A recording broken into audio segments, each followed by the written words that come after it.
Sejam muito bem-vindos a mais um vídeo aqui no canal Observatório Yahua. Sejam abençoados em nome do nosso Salvador. Meu nome é Adriel de Assis e Shalom a todos que estão me assistindo aqui. Nesse vídeo eu queria falar a respeito de uma pergunta que muitas vezes se torna uma bola de neve de suposições que cada um quer ter a sua verdade, querendo ou não, mas que está longe de ser uma interpretação coesa e coerente com os originais. Que é a seguinte pergunta: será que Satanás realmente, enquanto estava ali transformado em serpente no Jardim do Éden, teve relações com Eva, com a primeira mulher, cujo todos nós provavelmente somos descendentes?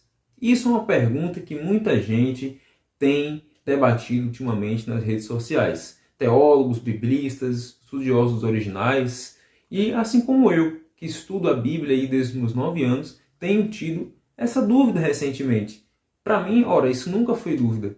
Mas é importante existir certas coisas para a gente buscar a verdade e questionar acerca daquilo, se aquilo está realmente em coerência, em pé de igualdade com a real intenção dos autores bíblicos. Porque a gente sabe que a Bíblia, pessoal, é um livro que lida com muitas simbologias, é um livro que é, de certa forma, para a atualidade complicada, mas se a gente lê a partir da visão dos autores, a gente consegue entender melhor o que as Escrituras nos querem dizer na sua essência.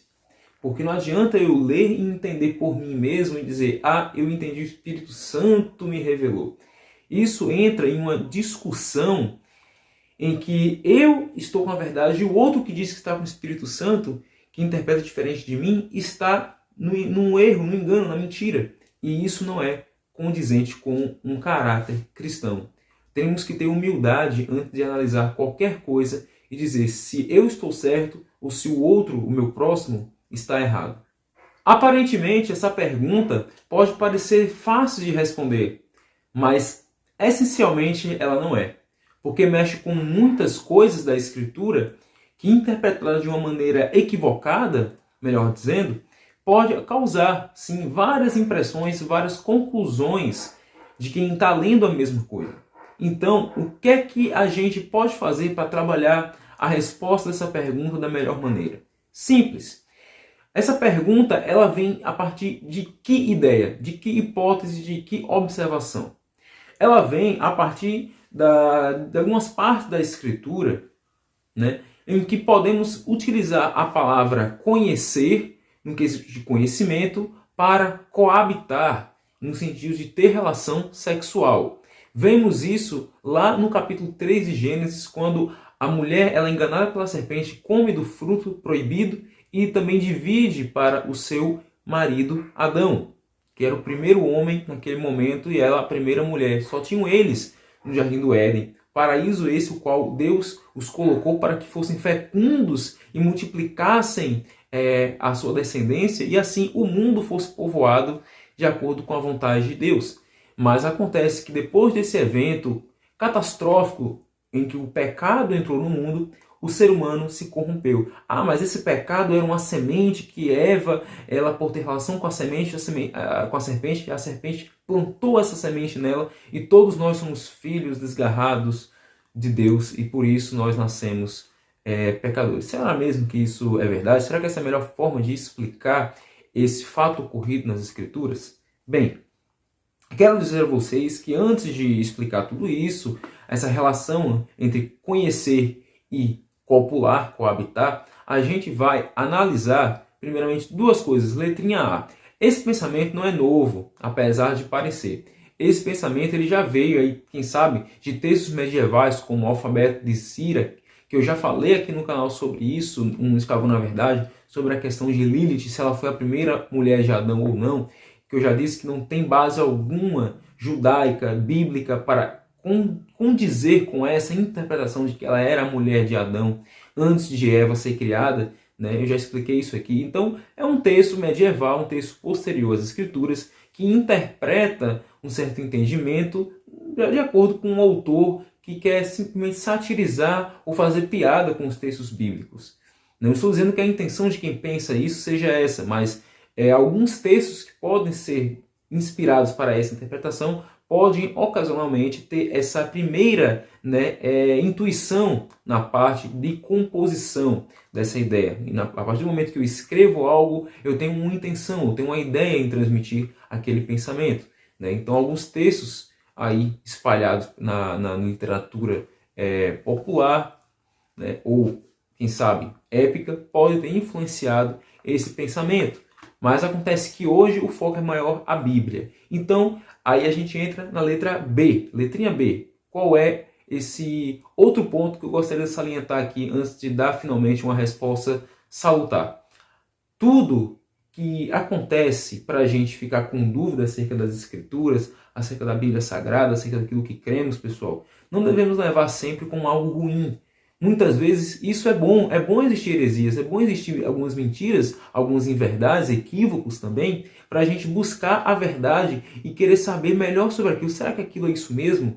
A ideia inicial eu já tenho. Se eu for permanecer com ela depois da minha análise e estudo, então até aqui é o que eu posso ficar, até aqui eu retenho o que é bom. Se não, eu tenho que estudar mais, me aprofundar mais e ali entender a atuação do Espírito Santo na mensagem que a Bíblia quer me passar, se é realmente aquilo que estão dizendo por aí ou não. Então isso eu tenho que ter como verdade dentro de mim. Buscar por mim mesmo, buscar por nós mesmos e ter sabedoria do alto. Tiago 5. Aquele que pede sabedoria a Deus, a todos ele concede, sem nenhuma recriminação e sem nenhum tipo de empecilho. Não há nenhum empecilho para você ter sabedoria. A questão mesmo é ter humildade e ter fé naquele que tudo sabe e tudo conhece, que é o nosso Criador. Então, a partir daqui é que nós começamos finalmente o nosso estudo, tá? Mas antes queria deixar um versículo para vocês que está em 1 Coríntios, capítulo 11, versículo 19, que diz claramente que é bom que surjam heresias entre nós, justamente para que conheçamos a verdade. Isso foi algo escrito pelo apóstolo Paulo. A serpente era, afinal, o próprio diabo? Vamos construir esse pensamento da seguinte maneira.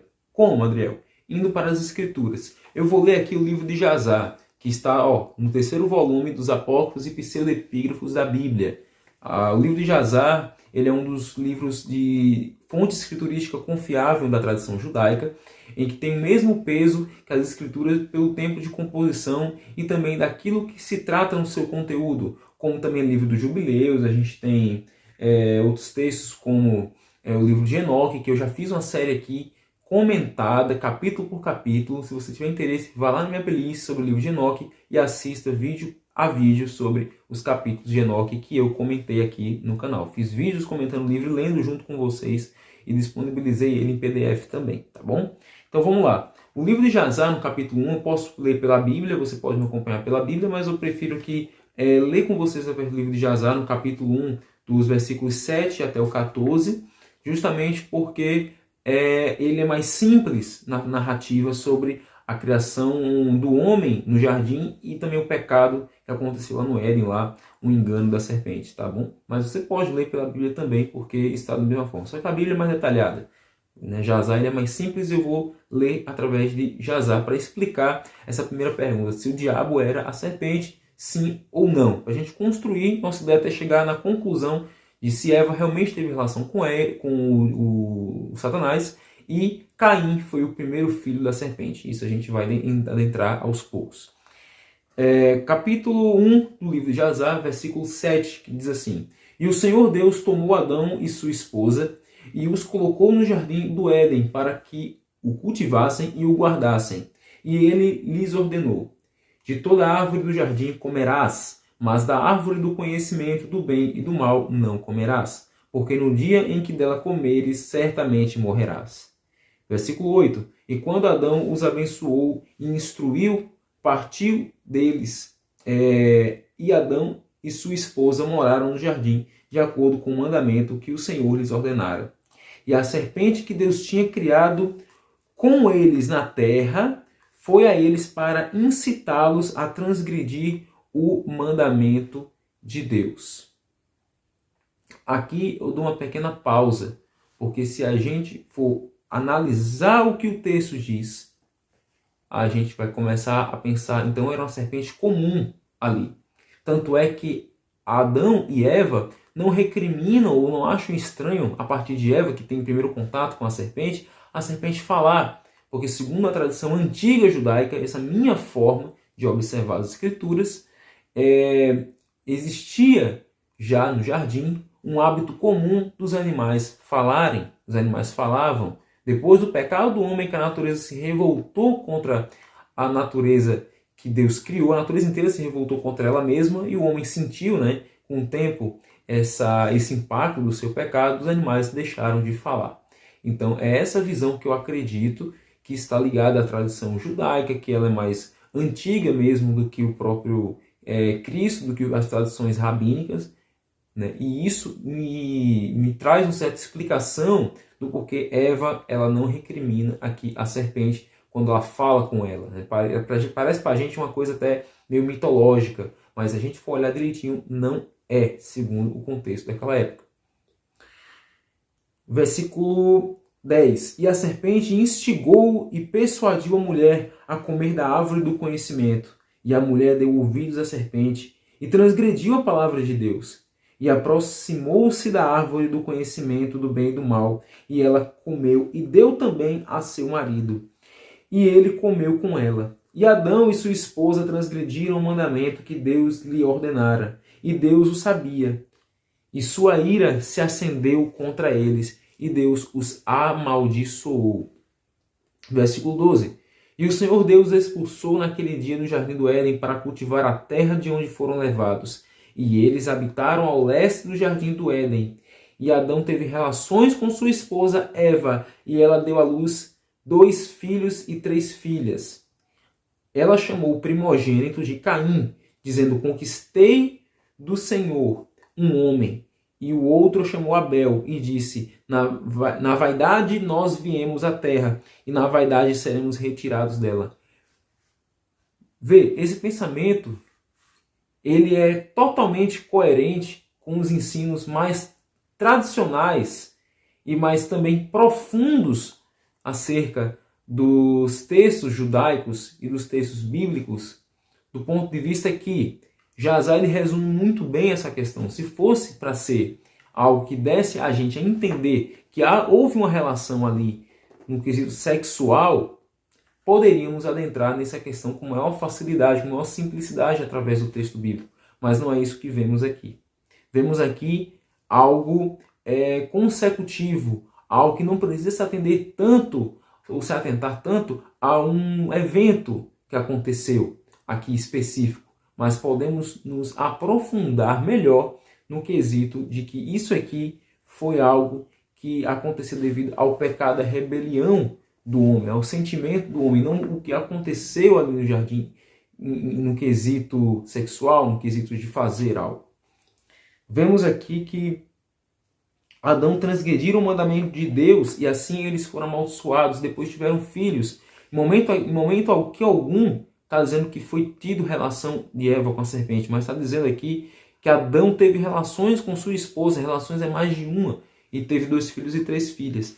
Aqui, segundo o livro de Jasar, até onde eu li o versículo 13. E no 14 diz assim: os meninos cresceram e seu pai deu-lhes posse da terra.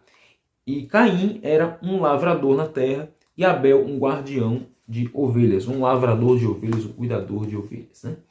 Então nós vemos aqui a partir da Escritura que não se tem como a gente deduzir, posicionar nosso pensamento em cima de uma interpretação que é até tirada dos originais, até vista nos originais hebraicos do texto bíblico. Mas que vamos adentrar nesse assunto agora, aos pouquinhos vamos determinar se realmente Eva teve relação ou não com a serpente. Também se formos ao livro da sabedoria, aqui entre os 7 deuterocanônicos que estão no cânon católico, nós temos no capítulo 2 do livro da sabedoria, no versículos 23 a 24, escrito exatamente o seguinte: porque Deus criou o ser humano para a imortalidade e o fez à imagem de sua própria eternidade. Pela inveja do diabo, porém, a morte entrou no mundo e aqueles que ela pertence a experimentam. Então vemos aqui o quanto o diabo ele tinha inveja da nossa natureza humana. E isso fez com que ele impulsionasse o homem e a mulher naquele momento a tomarem a decisão que eles nunca iriam poder voltar atrás, que era fazer tudo o que o Senhor havia determinado que não era para ser feito. Simplesmente o ato de comer do fruto proibido. Além de entrarmos mais tarde nesse assunto do fruto proibido, nós vamos, num momento, olhar somente para esse feito aqui do diabo. Ele conseguiu convencer a primeira mulher a comer do fruto, ainda convencer o marido. Ela convenceu o marido a pecar da mesma maneira que ela. Ele, sabendo antes dela que aquela árvore não poderia ser consumida, nem tocada sequer. Veja só a astúcia do diabo e como isso foi possível. Hoje em dia vocês conseguem imaginar isso acontecendo com você? É uma pergunta que eu faço para mim e é bom a gente se fazer enquanto a gente analisa um texto como esse, tão revelador e tão enigmático, mas claro em seus sentidos, em expressar o conteúdo ali espiritual, de que o homem, quando se afastou de Deus, ele perdeu a noção de quem ele era, ele perdeu o senso da sua identidade junto àquele que o criou. O segundo ponto que eu gostaria de ressaltar aqui é: o diabo era realmente um serafim e um querubim, ao mesmo tempo ele podia ser os dois? Então, pessoal, quando a gente analisa a questão angelical, a questão dos anjos, não tem como um indivíduo que está em certa classe angelical, ele poder também possuir um outro tipo de classe angelical ao mesmo tempo, ele ser um querubim e ser um serafim. Até porque existem 3 classes de anjos que vemos na Bíblia, que do mais fraco ao mais poderoso, nós temos só querubim, serafim e arcanjo. Né? O querubim é aquele que dá mensagens ao povo de Deus, transmite a vontade de Deus. Os serafins são aqueles que perdoam os pecados na questão de purificação. A única citação que temos para um uso ali de um serafim, biblicamente falando, é em Isaías capítulo 6, em que um serafim vai com a brasa, vai e coloca nos lábios do profeta, e ele é particularmente perdoado todos os seus pecados, ele é purificado das suas impurezas, né? Que é impuro de lábio, de boca, né? O profeta. Então a gente vê ali que existe um simbolismo próprio para os serafins, fora que eles têm 6 asas, uma cobria os rostos, outra cobria a parte do corpo, né? E 2 asas voavam e estavam ao redor do trono de Deus.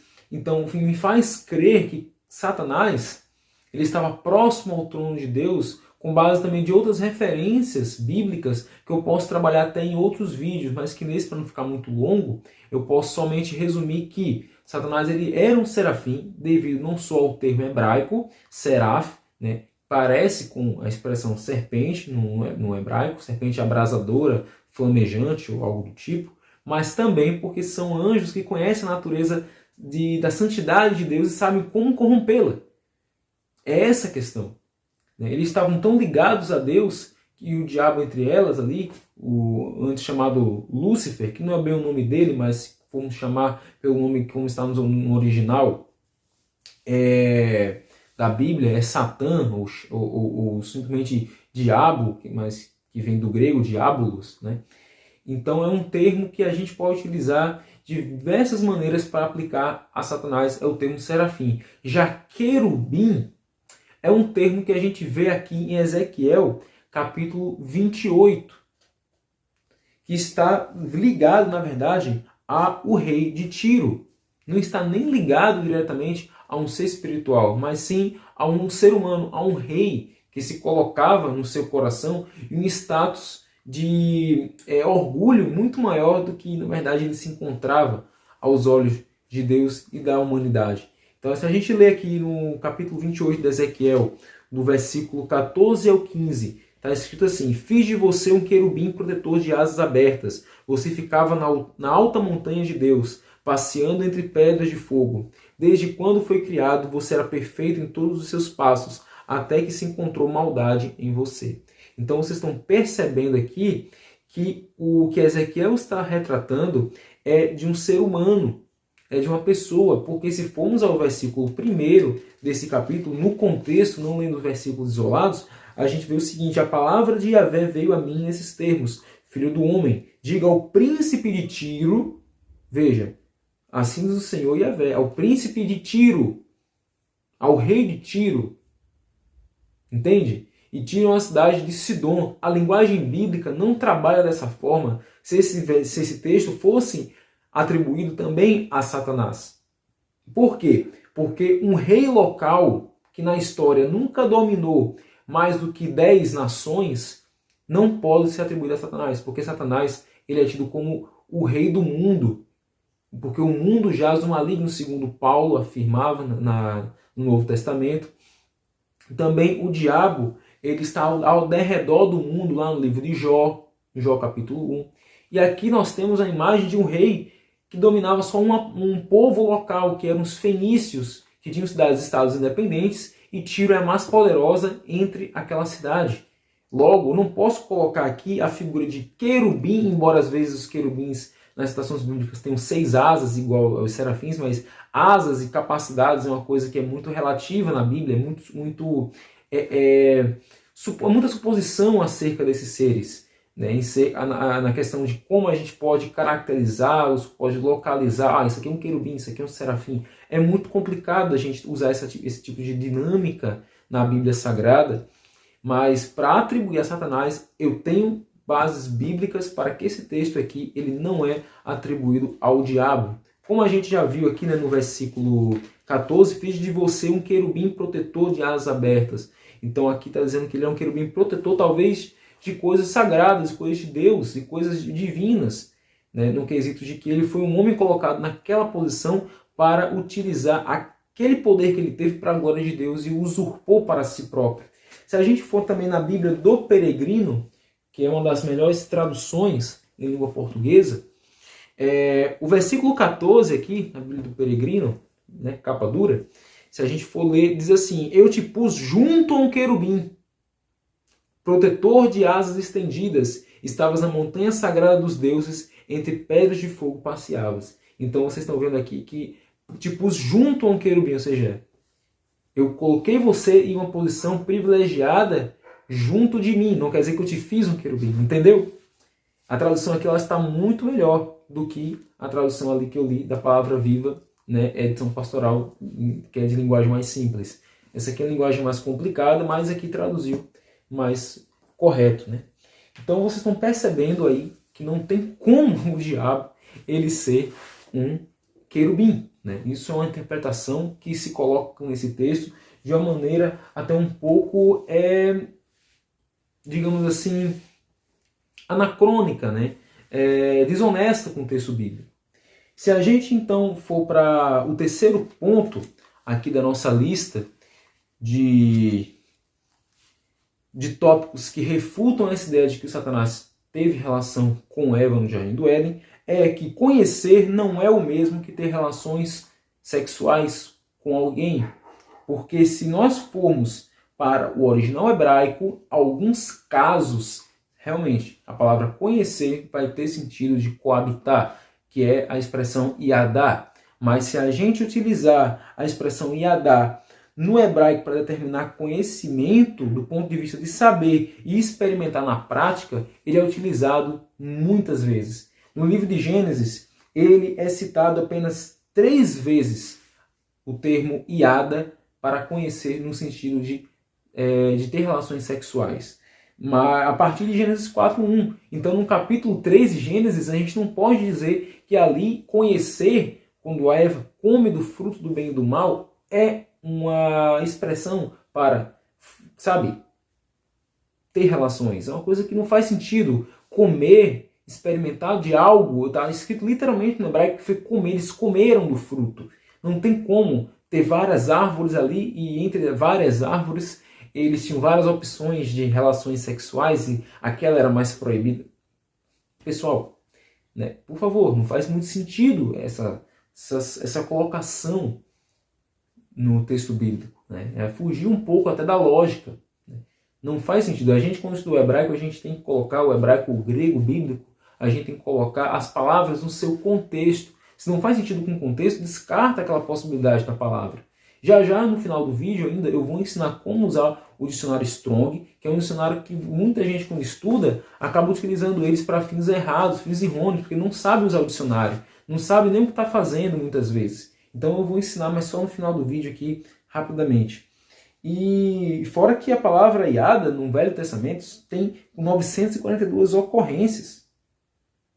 Mas no quesito de copulação só acontece 3 vezes no Gênesis. Seria bom a gente ressaltar isso, que repetição de palavras, num certo sentido, denota o uso pelo qual aquela palavra ela tem mais utilidade, mais importância no vocabulário da língua que estamos, no momento aqui, estudando para nós entendermos melhor o texto bíblico em português, que no caso é o hebraico. Né?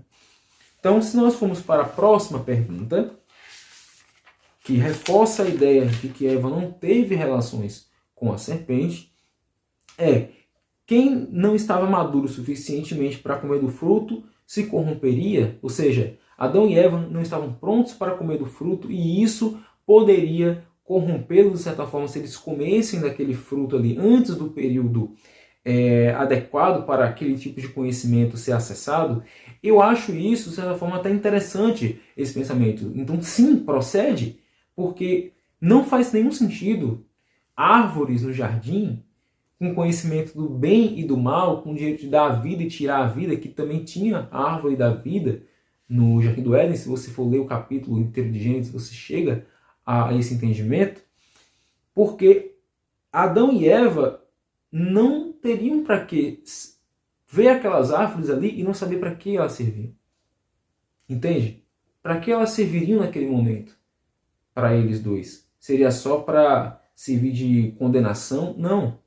Eu penso que poderia ser utilizado para algo no futuro benéfico, algo até conhecedor para eles, mas naquele momento eles não estavam prontos para adquirir o conhecimento do bem e do mal, e o Satanás ele fez com que Eva e Adão pulassem a cerca da preparação, da maturidade, né, que Deus estava os preparando espiritualmente.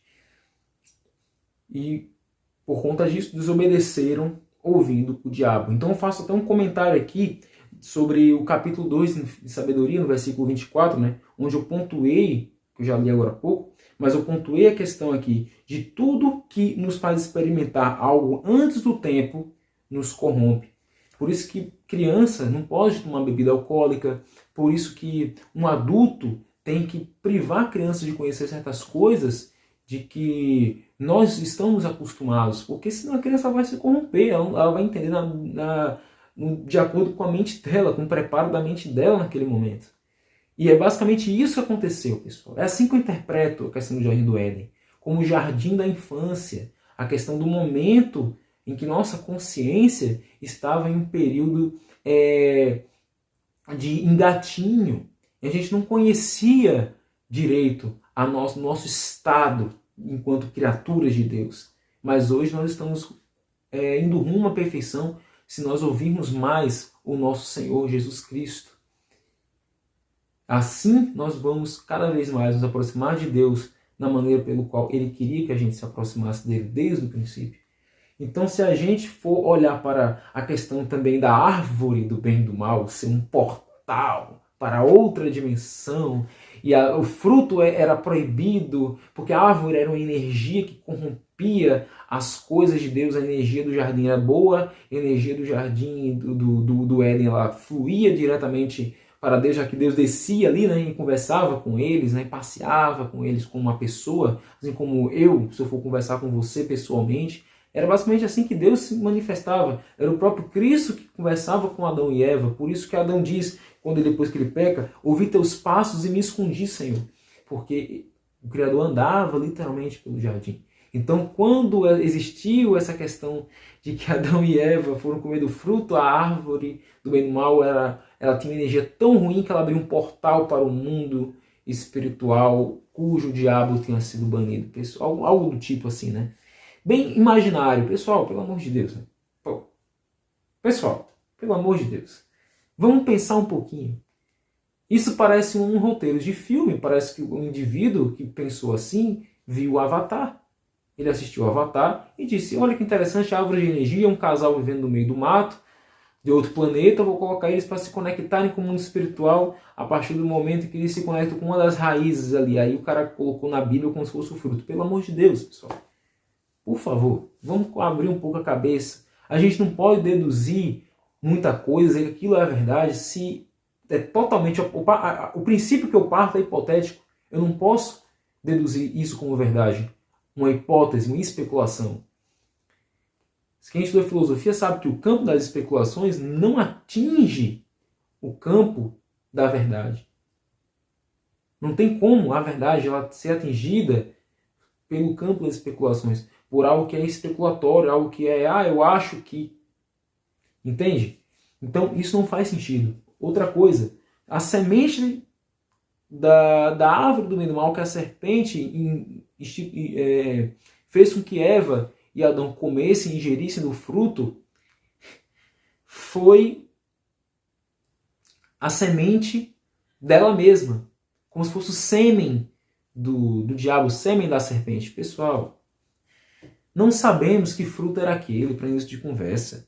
Se a árvore só aparece no jardim e depois Deus retira do jardim a árvore do Éden, aquela árvore do conhecimento do bem e do mal, e também a árvore da vida, ele retira dali, é porque a gente não sabe que árvore era aquela, que fruto era esse. A gente não sabe nem se tudo isso que a gente está falando aqui é literal. Vamos ser sinceros, há várias interpretações sobre isso. Então afirmar com uma hipótese, baseado em ficção, baseado só em termos hebraicos isolados para um uso que só se repete 3 vezes na Bíblia, não faz o menor sentido a gente colocar nesse ponto de vista que foi uma relação sexual. De que foi a semente da serpente, no quesito de ser o esperma da serpente que gerou no ventre de Eva, Caim, e que Adão foi corrompido, e por isso os filhos de Adão também teriam uma corrupção, né, desde o gene, desde da maternidade, assim, pessoal. Poxa, eu creio que o ser humano, nós perdemos nossa essência genética que tínhamos no Éden, mas também não foi por conta disso. Não foi assim. Foi por conta do pecado, a gente se afastou de Deus, por isso que a gente morre, por isso que estamos longe da presença de Deus. Deus está lá, nós aqui. Nós só podemos nos conectar com Deus dentro do nosso ser através de Cristo. Cristo é que é a ponte que nos conecta, segundo está lá em João 14. Né? Ninguém pode vir ao Pai senão por Ele. Então, a gente começa a refletir. E aqui eu fiz uma nota que diz assim: já que não se trata de um fruto conhecido, tanto a Bíblia como as obras apócrifas ou literatura antiga, né, copiaram sempre esse mesmo padrão dos primeiros seres humanos, como sendo um homem ou uma mulher, uma árvore e uma serpente. Não podemos ir além disso fantasiando. É ignorar todos os estudos já feitos ou simplesmente jogá-los fora como um ato de desonestidade. É um ato de desonestidade, de viajar demais acerca de um tema tão complexo quanto esse. Outra coisa, Caim, ele é filho literal da serpente, ou seja, Satanás? Sim e não. Mas entenda como não essa primeira resposta. Por quê? Porque não há sentido algum um ser como Caim ter nascido de um anjo caído, como em Gênesis 6, no caso dos Nefilins, que nós vemos em Gênesis 6:4, que são os filhos dos anjos caídos, aí, das sentinelas, né? Que o livro de Enoque explica melhor. Veja minha playlist do livro de Enoque, caso você queira saber mais sobre isso que eu falei agora. Sem ao menos ser mencionado na Bíblia ou em outros textos relevantes. Em que momento a Bíblia faz questão de mencionar que Caim ele é filho literal do diabo, da serpente? Adriel, tem alguns textos que, calma lá, literalmente não temos, mas vamos chegar nessas suposições. É uma interpretação que foge totalmente da lógica, beirando até a estupidez, se a gente for pegar essa ideia e mesclar totalmente com o Gênesis, dizendo que, olha só, o texto está claro. E não está. Sinceramente, a Bíblia não é clara acerca dessa questão aí, porque não foi assim que aconteceu. Não foi assim que aconteceu. Outra coisa, tudo indica que Caim era filho literal de Adão e Eva, pessoal. Eu li no livro de Jazar, na Bíblia também está dizendo que Adão conheceu a Eva.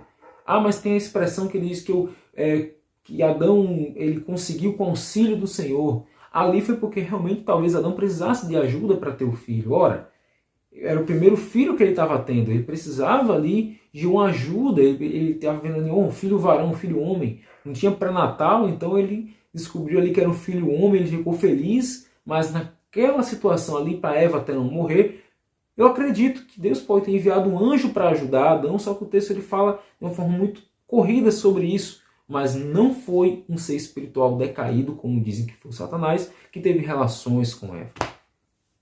Não faz sentido. Sempre eles puxam algo para a minha verdade. Eu estava vendo o professor de grego, né, Iago Martins, falando sobre esse tema. Ele falou que esse texto aí de querer dizer que o diabo teve relação com Eva é como se você pegasse um monte de alvos, fizesse na parede, depois de ter atirado com a metralhadora e soltar os buraquinhos, né, eu vou e rodo um círculo, digo, ó, acertei os alvos. Mas não acertei os alvos, eu simplesmente atirei e depois eu fui desenhando os alvos ao redor dos tiros.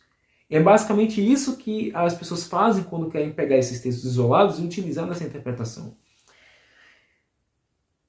Agora, com exceção do Targum de Jerusalém, que diz que Caim foi nascido do malar de Yahua, né, ou de Yahvé. Um sentido do Targum é para expressar uma tradição em que Adão precisou de ajuda no parto de Eva, para a mesma não morrer tentando dar à luz. Por isso que temos em Gênesis 1:4, gerei um homem com a ajuda do Senhor. Entendeu? No final aqui dessa explanação, eu vou para o Targum de Jerusalém e mostro para vocês realmente o que está escrito no Targum de Jerusalém. Então, quando a gente vai para Caim e estuda sobre a figura do primeiro filho de Adão e Eva, que matou seu irmão Abel, como vemos lá no capítulo 4 de Gênesis, significa adquirir. Logo, se o nome naquela época era a sua identidade, o nome significava o caráter da pessoa, quem a pessoa significava para aquelas pessoas naquela época, não faz sentido o filho de Satanás receber ou adquirir, segundo o nome que significa adquirir, nome de Caim, uma nova chance do Criador. Caim se perdeu, pois se tornou descendente da serpente segundo a sua escolha, segundo o livre-arbítrio, ou seja, segundo o espírito de intentar fazer o mal contra seu irmão. Ali sim, ele se tornou o filho da serpente segundo o espírito, e não segundo a carne, segundo a descendência, segundo a linhagem biológica. Né? Como muitas pessoas querem utilizar esse texto para definir o destino das pessoas que vão para o inferno. As pessoas que são condenadas são as que são nascidas da serpente, já nasceram para atrapalhar o caminho dos justos e ir para o inferno. E não é bem assim que a Bíblia ensina. A Bíblia ensina que nós temos escolha, que nós temos o direito ao livre-arbítrio.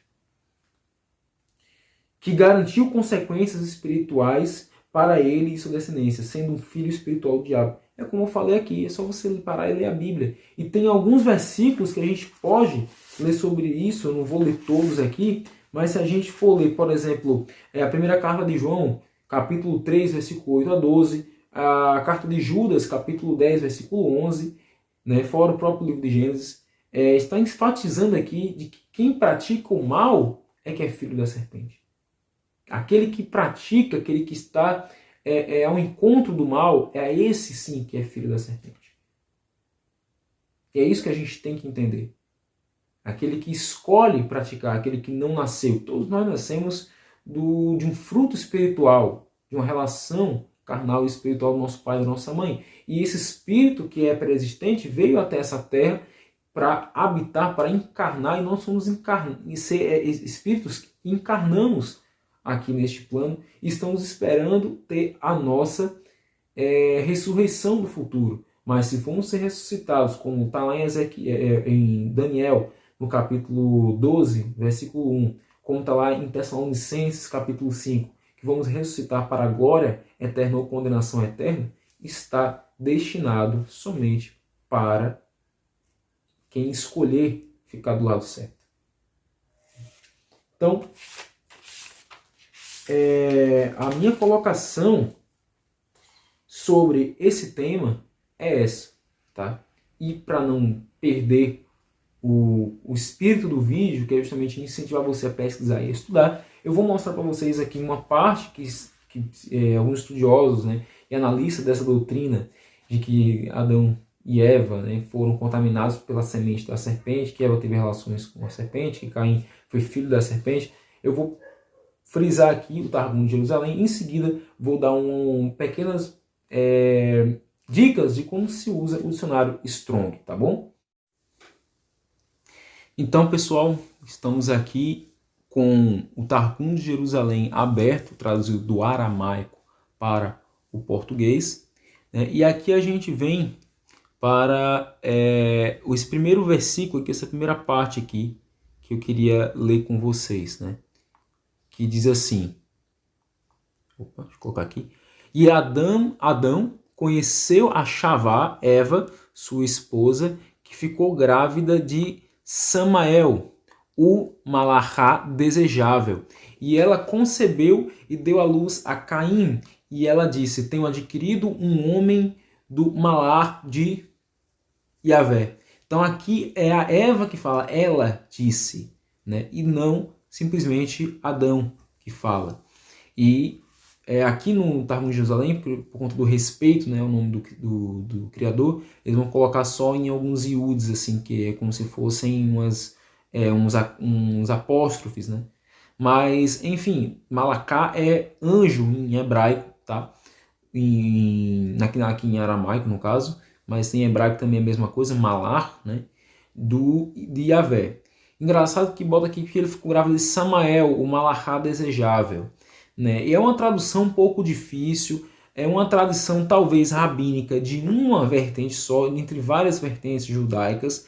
Né? É um manuscrito que eu tomo muito cuidado na hora de ler. Né? E sempre é bom aqui ver nas notas de rodapé, assim, é bom para estudar, mas talvez seja somente uma visão hebraica. Os hebreus têm várias visões, né? Tem várias ramificações do pensamento dele acerca de diversas partes das escrituras, e isso, né, influencia diretamente na forma com que também a gente que é cristão, a gente que entende um pouquinho mais da inspiração divina, vai estudar essas coisas. Samael significa, esse anjo aqui, ela ficou grávida de Samael, significa, ele aparece no livro de Enoque, tá? Esse nome é bem comum nos livros apócrifos, significa veneno do Senhor, veneno de Deus, né? Chamá-lo, né? Em questão de veneno, e El é de Elohim, né? De Deus. Então, ela ficou grávida de Samael, uma larrada desejável.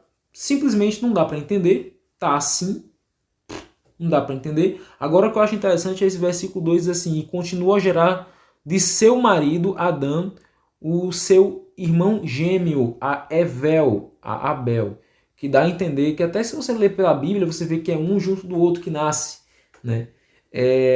Eles são gêmeos, isso é interessante, isso eu acho bem interessante, a ideia de que Abel poderia ser gêmeo de Caim. É algo que eu não posso afirmar, não podemos afirmar, mas eu penso que tem aqui um fundo de coerência essa parte aí, até pela Bíblia mesmo, se você parar para olhar o versículo 4, que ele um nasce após o outro, assim, sem muito intervalo, né? Continuou a gerar, já nasceu em seguida, a Bíblia fala aqui, continuou a gerar.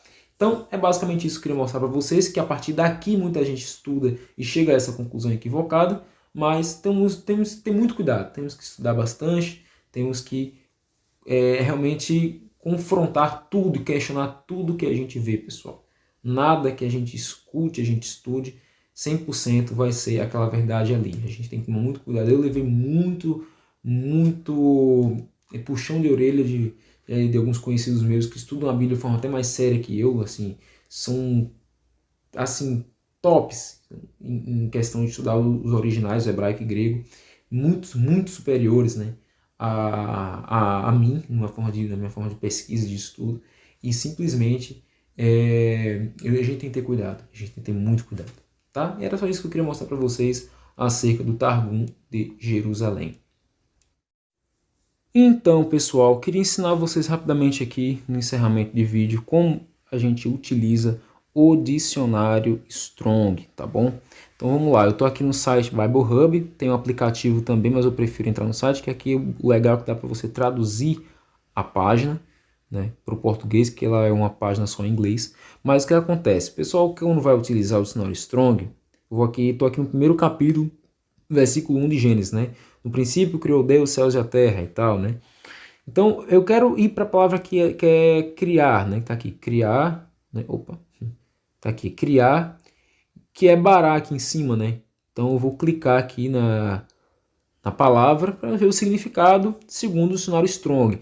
Aqui o Bible Hub ele vai diversificar, ele vai dizer onde é que está aqui as ocorrências, ó, tem 5 ocorrências de bará na Bíblia. Em Gênesis a gente vem aqui, ó, Deuteronômio também, né? Então bem interessante aqui as outras ocorrências que acontecem no dicionário Strong. Então a gente vai para o dicionário Strong para ver onde é que está a palavra bará no dicionário Strong. Ó, a gente tem concordância de Strong, que bará quer dizer transformar, mudar. Eu vou aqui traduzir para ficar melhor para vocês.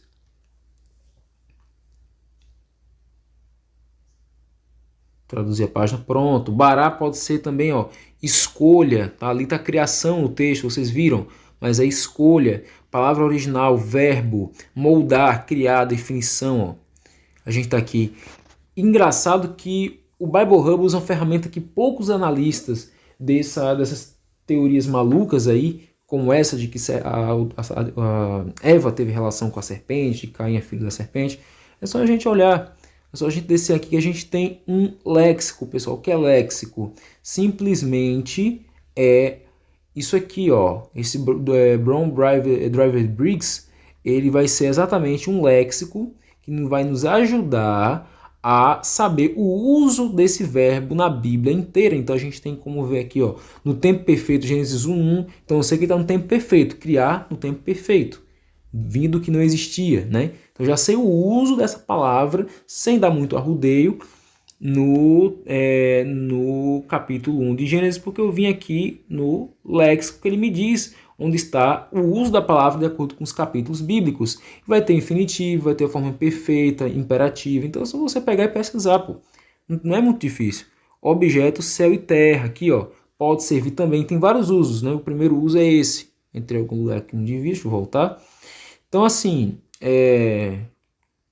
trazer aqui de novo. Então, assim, é simples de você utilizar esse site.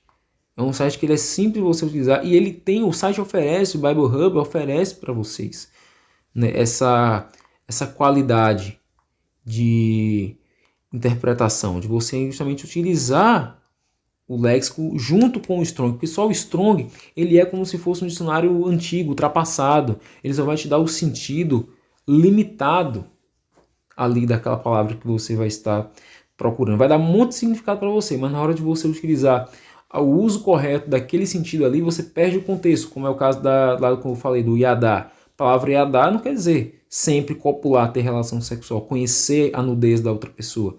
Mas o camarada que lê o Strong vai ver os usos e vai dizer, pode ser isso aqui também. Não, você tem que ver se está de acordo com o contexto do texto, né? Ó, pode ser transformação, pode ser perfeito, feminino, ser criado, céu e terra, referência do nascimento. Então tem várias formas de você utilizar aqui esse aplicativo no seu estudo, pessoal. O problema é que eles só querem utilizar para o fim deles, o que eles querem ver no texto. Não é bem assim, né? Ó, Ezequiel, aqui, ó, a palavra bará já tem outro significado, né? Aqui, ó, em 1 Samuel, acho 2:29, bará também pode vir para engordar, com a variação textual aqui interessante. Então, pessoal, olha, analisem, vejam os significados que tem de acordo com o contexto de vários versículos. E é bom esse site, eu não acho ele ruim. O Dicionário Strong ele é bom, mas para uma pesquisa rápida, para uma pesquisa realmente objetiva, viu o significado, bateu, pronto, é aquele. Não, você tem que ver realmente direito o que quer dizer naquele texto ali. Então, fica por aqui o vídeo, é isso que eu queria ajudar vocês. Deus abençoe a todos vocês, que a dor continue iluminando nos seus estudos e nunca deixe de observar a verdade nunca. Até mais, pessoal. Tchau, tchau.